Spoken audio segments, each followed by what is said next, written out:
It's week 9. Let's get reading.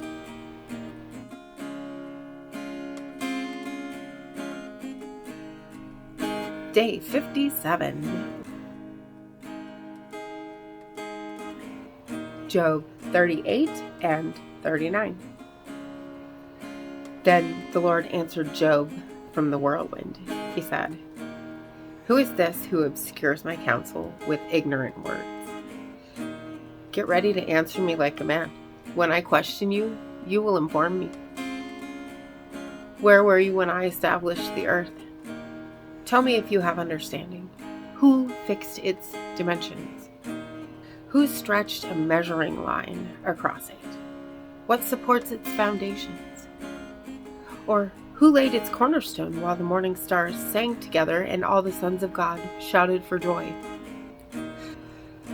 Who enclosed the sea behind doors when it burst from the womb? When I made the clouds its garment and thick darkness its blanket, when I determined its boundaries and put its bars and doors in place, when I declared, you may come this far, but no farther. Your proud waves stop here. Have you ever in your life commanded the morning or assigned the dawn its place, so it may seize the edges of the earth and shake the wicked out of it? The earth is changed as clay is by a seal. Its hills stand out like the folds of a garment. Light is withheld from the wicked, and the arm raised in violence is broken. Have you traveled to the sources of the sea, or walked in the depths of the oceans? Have the gates of death been revealed to you? Have you seen the gates of the deep darkness? Have you comprehended the extent of the earth? Tell me if you know all of this. Where's the road to the home of light? Do you know where darkness lives, so you can lead it back to its border? Are you familiar with the path to its home? Don't you know? You were born already. You've lived so long. Have you entered the place where the snow is stored? Or have you seen the storehouses of hail, which I hold in reserve for times of trouble, for the day of warfare and battle? What road leads to the place where light is dispersed? Where's the source of the east wind that spreads across the earth? Who cuts a channel for the flooding rain or clears the way for lightning to bring rain on an uninhabited land, on a desert with no human life, to satisfy the parched wasteland and cause the grass to sprout? Does the rain have a father? Who fathered the drops of dew? Whose womb did the ice come from? Who gave birth to the frost of heaven when water becomes as hard as stone, and the surface of the watery depths is frozen? Can you fasten the chains of Pleiades, or loosen the belt of Orion?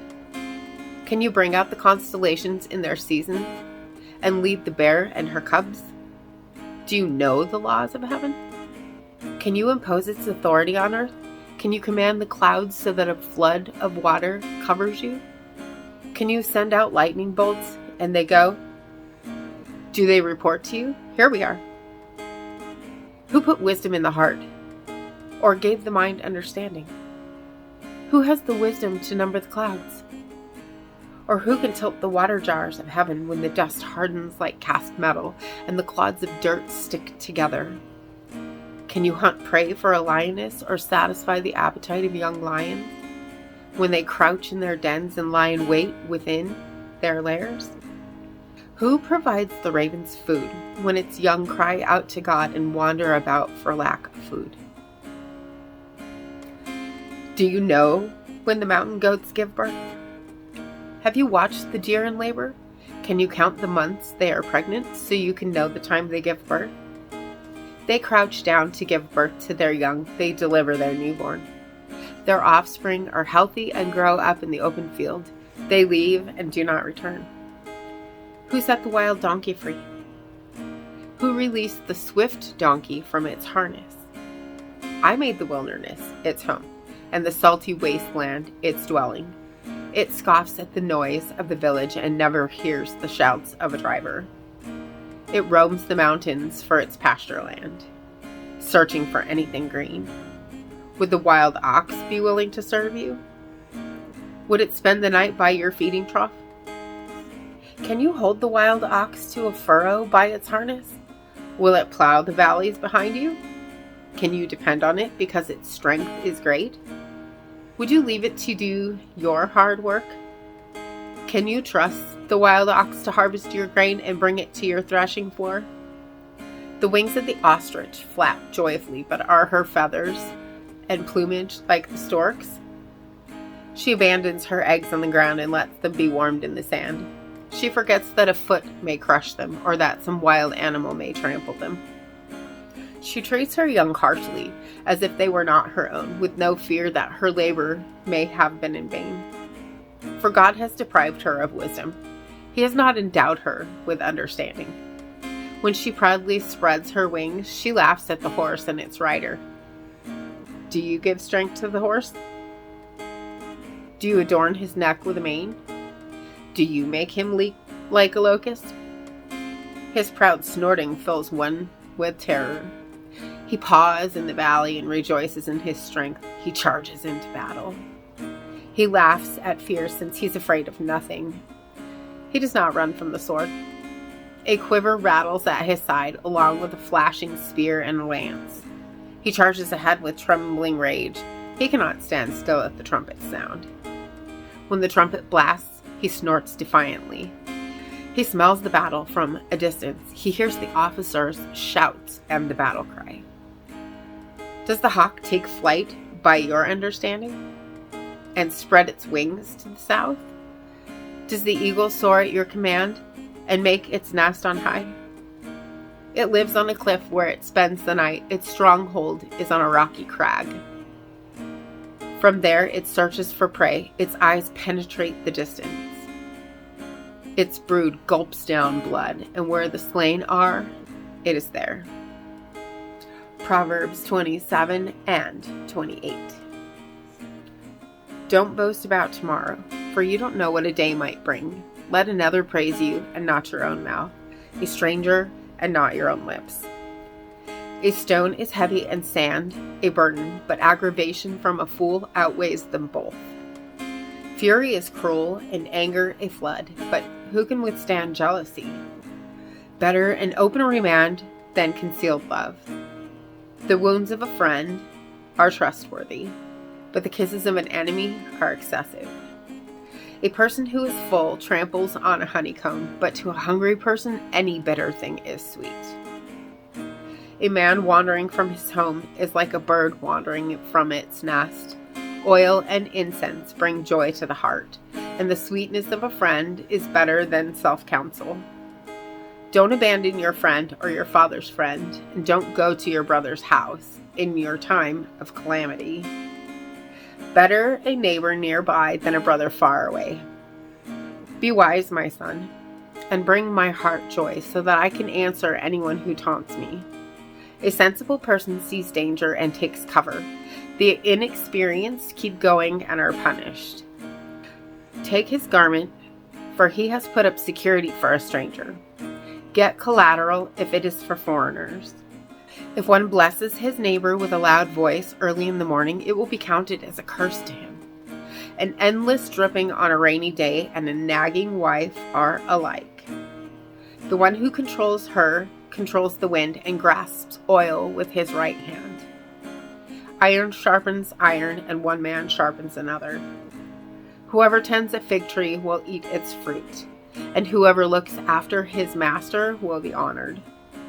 As water reflects the face, so the heart reflects the person. Sheol and Abaddon are never satisfied, and people's eyes are never satisfied. A crucible for silver and a smelter for gold, and a man for the words of his praise. Though you grind a fool in a mortar with a pestle along with grain, you will not separate his foolishness from him. Know well the condition of your flock and pay attention to your herds, for wealth is not forever. Not even a crown lasts for all time. When hay is removed and new growth appears and the grain from the hills is gathered in, lambs will provide your clothing, and goats the price of a field.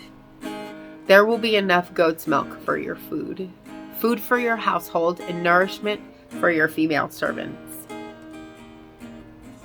The wicked flee when no one is pursuing them, but the righteous are as bold as a lion.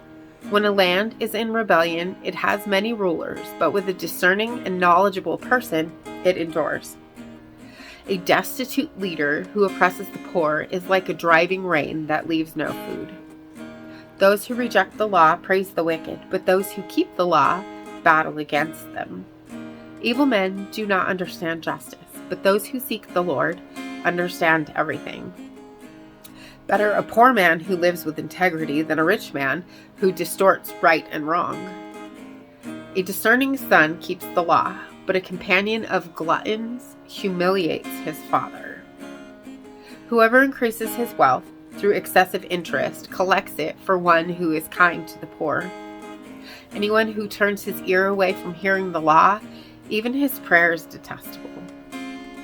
The one who leads the upright into an evil way will fall into his own pit, but the blameless will inherit what is good.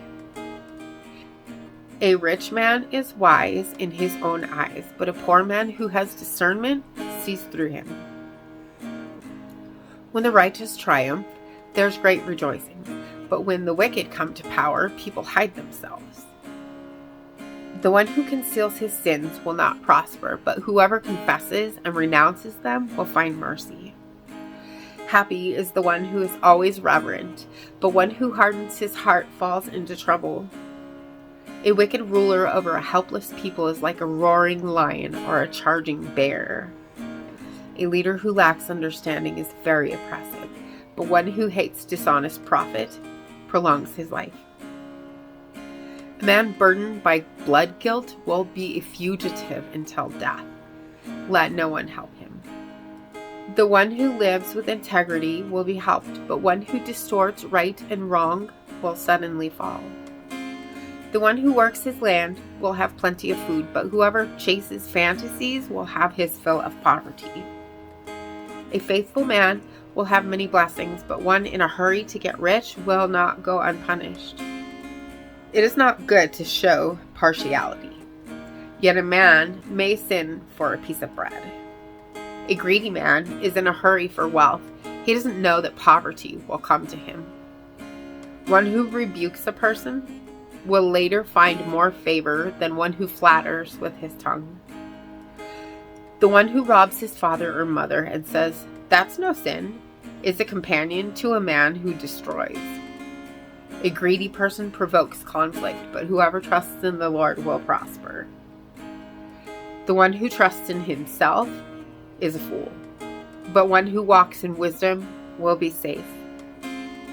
The one who gives to the poor will not be in need, but one who turns his eyes away will receive many curses. When the wicked come to power, people hide, but when they are destroyed, the righteous flourish. Once again, thank you for being here. Click the subscribe button and hit that like button as well. And I'll see you tomorrow for another reading. Blessing. You'll carry me out of the storm. I'm standing at the crossroads. I'm lost without a clue. I need a big pink neon sign to show me what to do. I thank you, Lord. It glorifies you when you're the only answer. I praise you, Lord, for holding what's too much for me. And I'm amazed by you, Lord, because nothing's too big and nothing's too small to lay at your feet. I want to thank you, Lord, for believing in me.